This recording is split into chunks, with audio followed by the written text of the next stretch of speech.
Members, welcome back to own channel stock market फंडा में। अब देखो मार्केट में बहुत अच्छा पुल बैक आया आज। ठीक है, निफ्टी हालांकि ज्यादा पुल बैक नहीं किया बट बहुत अच्छा पुल बैक दिया small cap, mid cap and bank Nifty ने। ठीक है, बैंक निफ्टी अगर आप देखोगे 10 रिकवरी है 1200 पॉइंट की। एंड सी, मैंने आप लोगों को कल ही वीडियो बना के आपको एक्सप्लेन किया था कि ये वीडियो देख लो पहले, फिर डिसाइड करना मार्केट में क्या होगा। ठीक है, मैंने आपको क्लियर बताया था, बहुत ओपनली बताया था, वो भी आज मार्केट रिकवर से पहले। ठीक है, तो देखो मैं सीरियसली बोलता हूं, अगर मुझे लगता है पैनिक है तो मैं आपको बता देता हूं।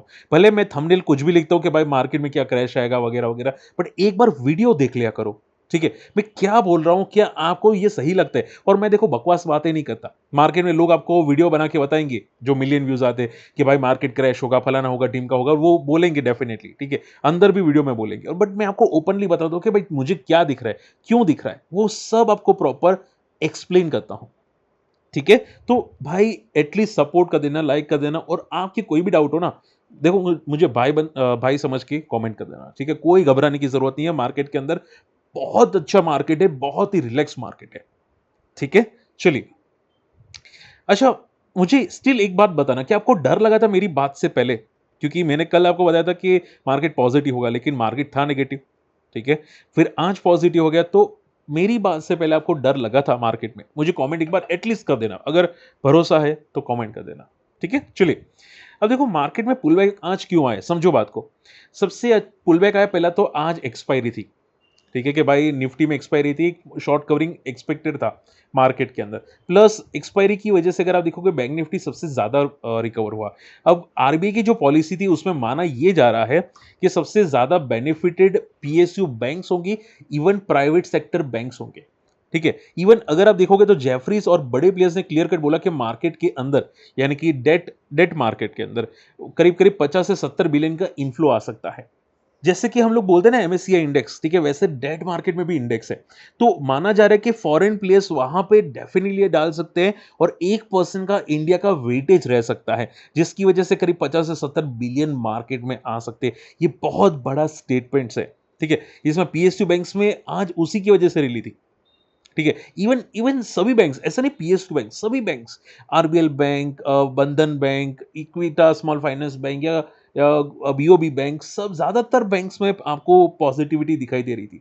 ठीक है, हालांकि एचडीएफसी ज्यादा नहीं भागा था, बट जितने दूसरे बैंक है, क्वालिटी बैंक है, या मतलब ऐसा कोई प्रॉब्लमेटिक बैंक्स नहीं है, उसमें बहुत अच्छी रिकवरी थी। ठीक है, अब क्वेश्चन याद है कि सर क्या है कि रिकवरी सस्टेनेबल रह सकती है? देखो मार्केट में बात समझो, ये पहले एक, जब तक एफ एन ओ एक्टिव था ना बैंक निफ्टी में वीकली बेसिस पे, तब तक यहाँ पे बैंक निफ्टी परफॉर्म अच्छा नहीं कर पा रहा था। बट जैसे ही एफ एन ओ गया ना भाई, बैंक निफ्टी बहुत अच्छा परफॉर्म कर रहा है, और चांसेस स्टिल हाई है कि हमारा बैंक निफ्टी और अच्छा परफॉर्म कर सकता है। तो आप ये समझो, देखो म्यूचुअल फंड अगर आप रडार पे रख रहे हैं ना, ठीक है, तो बैंकिंग इंडेक्स के भी म्यूचुअल फंड एक बार अगर इंटरेस्टेड है तो रडार पे रख सकते हैं।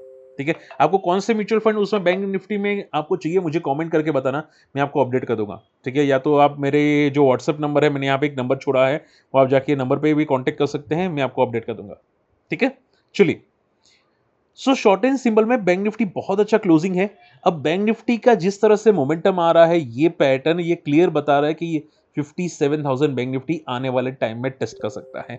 अब वो कितने टाइम में टेस्ट करेगा वो हम लोग देखेंगे, बट चांसेस पूरे हैं, क्योंकि ये बेस डबल बॉटम का बेस बन चुका है। 57,000 बैंक निफ्टी जा सकता है। अगर बैंक निफ्टी 57,000 गया तो आप समझदार है कि भाई बैंक निफ्टी में क्या मोमेंटम करेगा, कौन करेगा। ठीक है, तो बी रिलैक्स, ज्यादा घबराने की जरूरत नहीं है। हालांकि रिलायंस अंडर परफॉर्म है, तो हो सकता है निफ्टी साइडवेज हो जाए, but mid cap, small cap या बैंक निफ्टी वो अच्छे परफॉर्म कर सकते हैं। चलिए, इसके अलावा बात करते हैं, सबसे इंपॉर्टेंट बात आ जाती है ओला। देखो ओला में बहुत अच्छी रिकवरी थी आज, फ्रॉम द लोअर लेवल से रिकवरी थी। मैंने आपको पहले भी ओला का पैटर्न समझाने की कोशिश की है। ठीक है, कि ओला में क्या हो रहा है। ओला में जो ओएफएस आया था वो डेफिनेटली नेगेटिव था, आई थिंक क्यूआईपी आया था, राइट? तो वो क्यूआईपी के बाद भी बहुत अच्छा मोमेंटम किया था, गैप डाउन ओपन हुआ था लेकिन मोमेंटम बहुत अच्छा किया था। ठीक है, तो एक टेक्निकल रेजिस्टेंस था 40 का। ठीक है, अगर ये सस्टेन कर लेता है तो फिर एक मोमेंटम आ सकता है। अब अब देखो ओला में ये जो मोमेंटम आ रही है, आप पूछेंगे सर रीजन क्या है? तो रीजन ये है कि इनकी सेल्स काफी हद तक इंप्रूवमेंट आ रही है। मंथ ऑन मंथ अगर आप देखोगे तो पहले 12,000 से लेके अभी 15,000 की सेल आई है।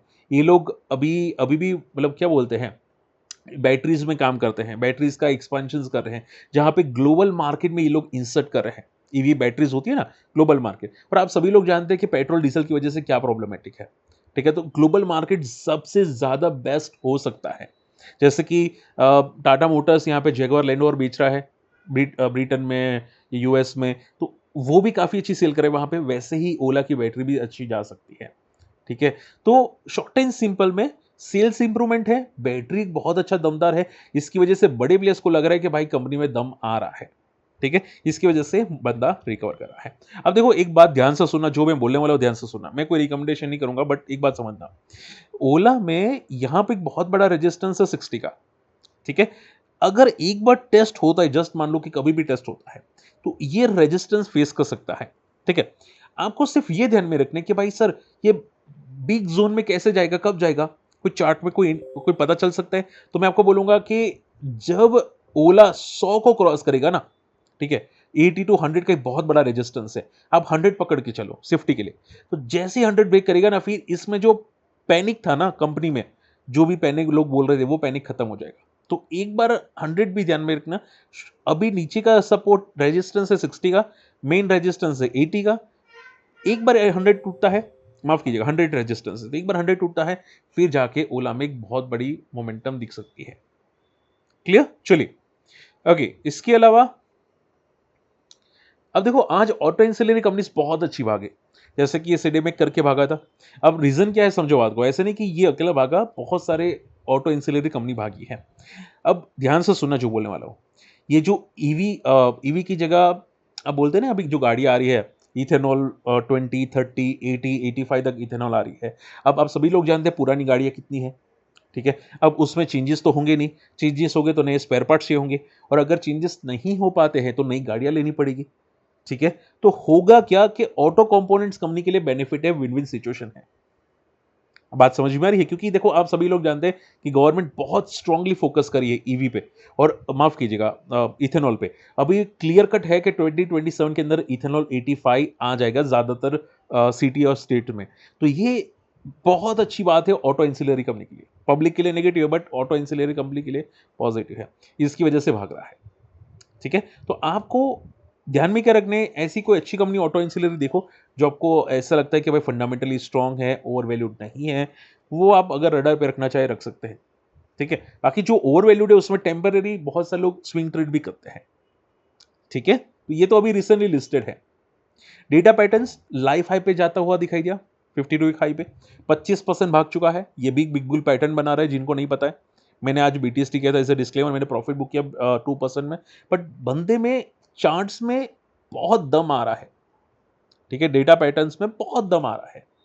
क्लियर? तो अगर आप देखोगे ऊपर एक रेजिस्टेंस है 3600 का, ये जब तक इसके ऊपर है, अगर आप मुझे बताना कि इसके ऊपर है कि नहीं, अगर इसके ऊपर है तो ये एक फ्री फ्लाई जोन में है। ठीक है, फिर कहां जाएगा पता नहीं, बट ये प्योरली फ्री फ्लाई जोन में है। ठीक है, तो मोमेंटम है, बिग बुल पैटर्न है, बड़े प्लेयर्स है, रिजल्ट का 7 दिन का हाई ब्रेक हुआ है, ये सभी इंडिकेटर्स पॉजिटिव है। सो डेफिनेटली, और मैं हमेशा बोलता हूँ देखो बड़े प्लेयर्स कहाँ पे, वहां पे देखो, रिजल्ट के बाद 7 दिन का हाई कौन ब्रेक करते हैं, वहां पे देखो, आपको पता चल जाएगा। चलिए, सेम इंडिया प्रोजेक्ट करके, आईटीडी सीमेंटेशन नाम था पहले इसका, अब सेम इंडिया प्रोजेक्ट, जो भी प्रोनाउंस करो आप लोग। ये बंदा 3 महीने में 116% भाग चुका है। क्या आप मुझे कमेंट करके बताना, क्या किसी को पता था कि ये अदानी ग्रुप का स्टॉक है? एनीवन? किसी को भी पता था? ठीक है, देखो मैं आपको बताना चाहूंगा, यहां पे फोकस करो। कहां पे गया देखो, सेम इंडिया प्रोजेक्ट करके, इसमें जो प्रोमोटर आप देखते हैं ना, रिन्यू एक्सिम, ये जो बंदा है ना, ठीक है, इसका जो स्टेक है पूरा का पूरा अदानी ने ले लिया है। ठीक है, आप यहां पे फोकस कर सकते हैं। देखो ये वाला अदानी ग्रुप एंटिटी हो चुका है, और ये न्यू प्रमोटर हो चुके हैं ये वाली कंपनी के अंदर, और अभी सभी अदानी ग्रुप चल रहे हैं। ठीक है, कि अदानी को ज्यादा प्रोजेक्ट मिल रहे हैं, वेस्ट बंगाल में भी अदानी आ चुका है, तो चांसेस ये भी हो सकते हैं कि इसको भी कोई ना कोई प्रोजेक्ट मिल सकता है, सेम इंडिया प्रोजेक्ट्स को। ठीक है, सिविल कंस्ट्रक्शन है, यानी कि डैम बनाता है, हाईवे बनाता है, hydro electric power, tunnels, bridges. तो आप सभी लोग जानते हैं कि ज़्यादातर इंडिया में अब बीजेपी का राज है, तो डेफिनिटली डायरेक्टली इनडायरेक्टली बेनिफिट मिलेगा, ठीक है? तो शॉर्ट एंड सिंपल में इसकी वजह से ये सभी कंपनीज़ भाग रही है, ठीक है?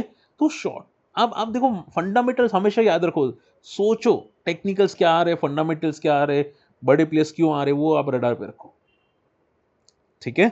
चलिए, ओके जैसे कि मैंने बोला सबसे बैंक में बेनिफिट आ सकता है आरबीआई की पॉलिसी में, एचडीएफसी, आईसीआईसीआई, एसबीआई बैंक के अंदर। और अब आप देखो आप स्टॉक स्पेसिफिक रहो, ठीक है? बहुत सारे लोग बोलते हैं कि सर कौन सा बैंक फोकस करना चाहिए, ठीक है? देखो लोग दो चॉइसेस होती है, एक लोग तो जो बॉटम आउट होते हैं वो बैंक पकड़ते हैं, और दूसरा जो भाग रहा है बैंक उसको पकड़ते हैं। आपको कौन सा पकड़ने वो आप पे डिपेंड करता है, ठीक है? जो बॉटम वाला है उसमें रिस्क कम हो जाती है क्योंकि वो तो ऑलरेडी गिरा हुआ है, और जो भाग रहा है उसमें एक रिस्क हो सकती है कि भाई वो सपोर्ट लेने आ सकता है या वहां से प्रॉफिट बुकिंग आ सकती है। तो आपका माइंड कहां पे वो आप देखिए, ठीक है? अभी एचडीएफसी बैंक के अंदर 700 का सपोर्ट है। एचडीएफसी बैंक में गवर्नेंस इशू थे, बट आईसीआईसीआई बैंक में गवर्नेंस इशू नहीं है, ठीक है? और यहां पे आईसीआईसीआई भी बेनिफिट हो सकता है, ठीक है? पीएसयू बैंक्स भी भाग रहे, बट फंडामेंटल बैंक स्ट्रॉन्ग कौन सा है तो कि एचडीएफसी बैंक, आईसीआईसीआई बैंक, ठीक है? इवन बीओबी भी फंडामेंटली स्ट्रॉन्ग है, ओके? तो फंडामेंटली स्ट्रॉन्ग बैंक देखो जो आपको पसंद है, ठीक है? मैं अगर फॉरेन प्लेयर्स होता, अगर मुझे यहाँ पे डिपॉजिट के लिए फोकस करना पड़ता है यहाँ पे, तो मैं एसबीआई को ही सबसे ज़्यादा प्रेफरेंस देता, ठीक है? तो वो भी एक बेनिफिटेड है। समझ में ही बात है क्योंकि एसबीआई सबसे बड़ा है, फंडामेंटली सबसे फाड़ू बैंक है, बैंकों का बैंक एसबीआई, ठीक है? तो बड़े प्लेयर्स हर एक का माइंडसेट होता है, तो चांसेस यही है कि बैंक्स में पॉजिटिविटी आपको दिख सकती है। Okay last not the least, Sterlite Tech और एचएफसीएल। सर इसमें क्या हुआ, आज पुल बैक आया था, ठीक है? ये बंदा लगातार फॉल कर रहा है बट आज पुल बैक था। मैंने आपको पहले ही समझाया था कि ज्यादा पैनिक मत करना क्योंकि पुल बैक आएगा एक दो दिन में, ठीक है? सपोर्ट पे आएगा टेक्निकल चार्ट्स पे तो पुल बैक आएगा, ठीक है? बट देखो प्रॉपर सपोर्ट लेगा, ठीक है? अभी तो प्रॉपर सपोर्ट लेगा, फिर देखो कि कहां जा रहा है, क्योंकि देखो स्टॉक जनरली अगर बॉटम से लाइफ हाई को क्रॉस करता है ना, तो ये वर्टिकल मोमेंटम होती है, फिर एक बार सपोर्ट लेने तो आता है, फिर देखो कि क्या ये डबल टॉप बना के गिर रहा है या फिर ये डबल टॉप को ब्रेक करके ऊपर जा रहा है, क्योंकि एक बार पुल बैक आएगा तो डबल टॉप के नजदीक ही पुल बैक आएगा, ठीक है? फिर आपको ध्यान में रखने की आपको क्या करना है, ओके? तो बहुत केयरफुल रहना, अगर टॉप से गिरा है तो वो एक रेजिस्टेंस क्रिएट हो चुका है, तो वहां पे या तो डबल टॉप बनाएगा या फिर डबल टॉप ब्रेक करके कंटिन्यू कर देगा, तो थोड़ा कॉशियस रहना, ये चीजें माइंड में रखना, ठीक है? चलिए होप आज का वीडियो समझ में पसंद है, एटलीस्ट भाई लाइक कर देना कि आपके भाई ने आपको सपोर्ट किया था, ठीक है? और आपके कोई डाउट है तो मुझे कमेंट करना, प्लस अभी क्रूड ऑयल पूरा का पूरा साइडवेज है, तो पैनिक मत करना, जो भी होगा मैं आपको अपडेट कर दूंगा। और सिल्वर एंड गोल्ड में डाउन ट्रेंड में है, यस डाउन ट्रेंड में है सिल्वर एंड गोल्ड, क्योंकि 70 लेवल तोड़ चुका है सिल्वर, ठीक है? चलिए मिलते अगले वीडियो में, बाय।